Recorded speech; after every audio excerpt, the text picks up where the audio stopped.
Hello friends, welcome to Prashant study centre. दोस्तों, आज के इस वीडियो में हम लोग विलोपन विधि से समीकरण को हल करना सीखने वाले हैं। तो दोस्तों, वीडियो को शुरू से अंत तक जरूर देखिएगा। अगर चैनल पर नए हो तो चैनल को सब्सक्राइब जरूर कीजिएगा।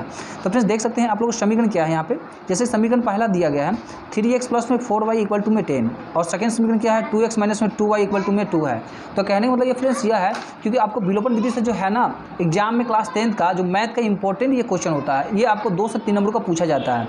तो फ्रेंड्स, आज की जो ये वीडियो देखने के बाद आप लोग को विलोपन विधि बनाने के लिए कोई डाउट न रह जाएगा। बहुत ही आसान होता है, क्योंकि आप लोग जब समझ जाएंगे तो विलोपन विधि कोई भी अगर समीकरण आता है विलोपन विधि बनाने के लिए कहा जाएगा तो आप लोग आसान तरीका से बना सकते हैं। तो फ्रेंड्स, वीडियो को शुरू से अंत तक जरूर देखिएगा। चलिए हम वीडियो को शुरू करते हैं। तो चलिए यहाँ पे पहले हम लिखते हैं हल।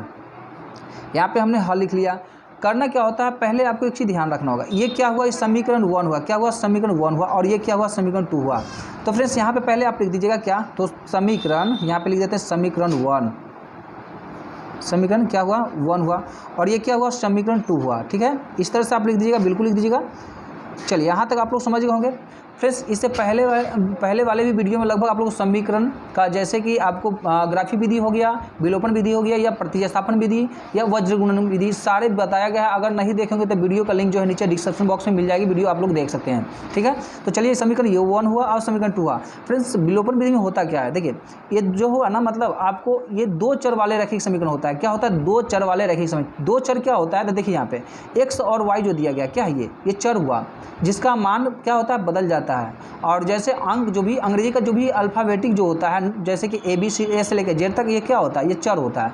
और नंबरिक जो नंबर होता है, जैसे कि 1 से लेकर मतलब 100 तक या प्लस उससे भी आगे जा सकता है, वो सब क्या होता है अचर होता है। जिसका मान ना बदले उसको अचर कहते हैं, जिसका मान बदल जाता है उसको चर। तो जैसे कि x और y क्या हुआ, 2 चर हुआ, x 1 चर और y 2 चर। तो समीकरण 1 और समीकरण ये 2 हो गया। यहाँ तो आप समझ गए। तो चलिए हम यहाँ पे क्या करेंगे, समीकरण ये 1 हुआ ना फ्रेंड्स, तो इसको एक चीज़ ध्यान दीजिएगा, सेकेंड समीकरण या फर्स्ट समीकरण दोनों को देख लीजिएगा।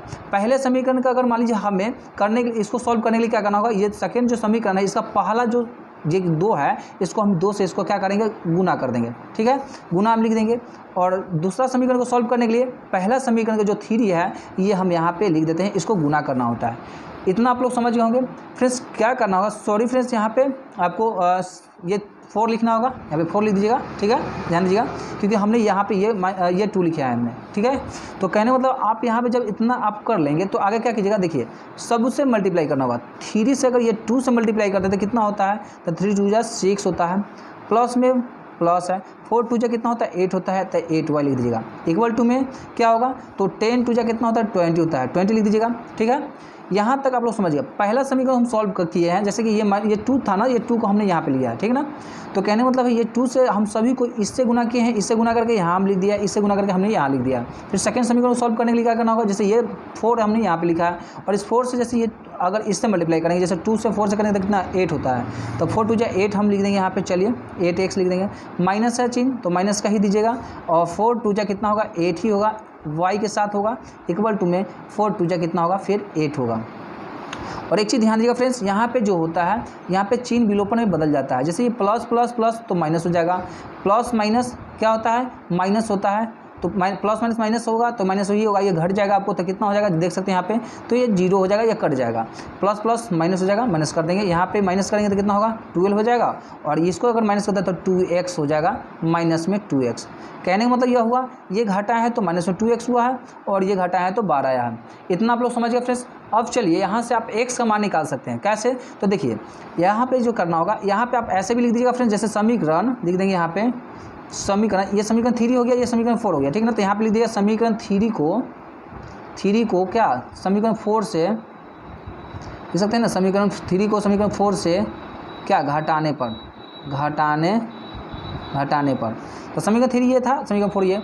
चलिए हमने यहाँ पे लिख दिया। अब क्या करेंगे, जैसे कि देख सकते हैं माइनस में 2x बराबर में 12 है। अब इसको हम सॉल्व करते जैसे कि लिख सकते हैं ना, जैसे कि x बराबर 12, ये माइनस में 2 जो है ये गुना में है, क्योंकि x के साथ में गुना में है तो ये भाग में लिखा जाएगा कहाँ पे, तो नीचे यहाँ पे माइनस में 2, और काटते हैं तो 3 क्या 6 दूनी 12 हो जाएगा, माइनस में हो जाएगा, तो x बराबर क्या आएगा आपका, तो माइनस में 6 आएगा। ये आपका x का मान निकल कर आ गया। ठीक है, x का मान आपको -6 निकला। अब फ्रेंड्स यहाँ पे क्या कीजिएगा, देखिए यहाँ पे समीकरण जैसे 1 में हो या समीकरण 2 में x का मान आप डाल दीजिएगा और y का मान निकल जाएगा। चलिए यहाँ पे हम समीकरण जैसे कि 2 में डालते हैं, यहाँ पे लिख सकते हैं ऐसे, समीकरण 2 में क्या x का मान डालने पर, समीकरण 2 क्या है देख सकते हैं यहाँ पे 2x है माइनस में 2y, दिख रहा होगा आप लोग को 2x माइनस में 2y इक्वल टू 2 है।